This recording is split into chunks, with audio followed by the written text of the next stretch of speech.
listening to Proof Text, a Glossa House podcast by Dr. T. Michael W. Halcomb, Dr. Frederick J. Long, Dr. Mario Melendez, Dr. Jennifer Noonan, and J. M. Smith. Welcome and enjoy. Hello and welcome to Proof Text. I'm Michael Halcomb, and in this episode we are attempting to grow our vocabulary. In particular, we're thinking about Hebrew vocabulary. And on the docket today is the Hebrew word Shema. Shema. Now, if you're familiar at all with your Old Testament, you probably know that word Shema. You've probably heard it before, so listen closely. See what I did there? All right, so in terms of thinking about Shema, let's go to a couple of resources that we have at our disposal. The first one we're going to look at is stepbible.com. And what I'm going to do here, if you're watching, is just do a simple search. I've got my keyboard set to Hebrew, and we can type in Shema, and you'll see that it pulls up various forms that all seem somewhat related. We have Shama, which means to hear or hear, Shema, to hear, Shema, which means Shema, right? Shema, report, Shoma, report. And so you can see that obviously report and hearing are related. If we click on one of these in Genesis 3:8, right, we get Shema, and we get that again in 3:10. It looks like just Shema. We get Shemitah. We get Shema'an, Sheman, Shema'an. That's a little bit tricky one to say.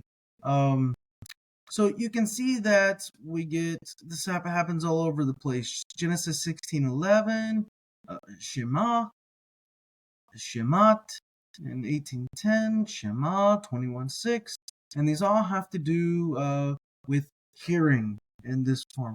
If we go to two-letter lookup, we can essentially double check ourselves here if we want. So we can scroll down and let me scroll down. Let me shrink the screen here. There we go.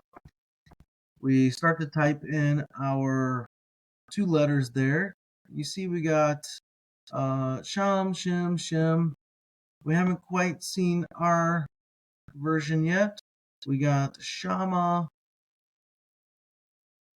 I wonder if we put in the last letter,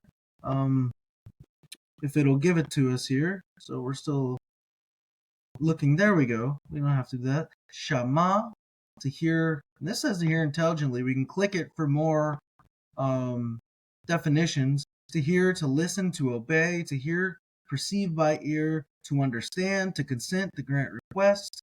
So we're pretty sure we're right here within the realm of being correct, that it has to do with hearing in various ways. Shema. Shema. Right, so this is, I guess if you need a sort of mnemonic device to help you with this, you can think obviously of the Shema of the Old Testament. Hear, O Israel, the Lord our God, the Lord is one. That's called the Shema, very famous sort of prayer. I don't have any other mnemonic devices off the top of my head, but you can probably think of some for Shema, right? You could maybe make instead of a yo mama joke, a Shemama joke. I don't know. You heard? Get it? So anyways, it's being silly there, but Shema has to do with hearing. It's the verb to hear, to hear. And again, we get that famous example in the Old Testament from the Shema prayer, Hear, O Israel, the Lord our God, the Lord is one. You get that in Deuteronomy. So there we go. That's our vocabulary for Hebrew this week, and I hope that helps. Interested in growing your ancient language skills but not sure where to start? Glossa House can help. From illustrated readers and short stories to lexicons and grammars, Glossa House offers a variety of resources for beginning, intermediate, and experienced ancient language learners. Head to glosahouse.com today. Glosa House, language resources for the global community.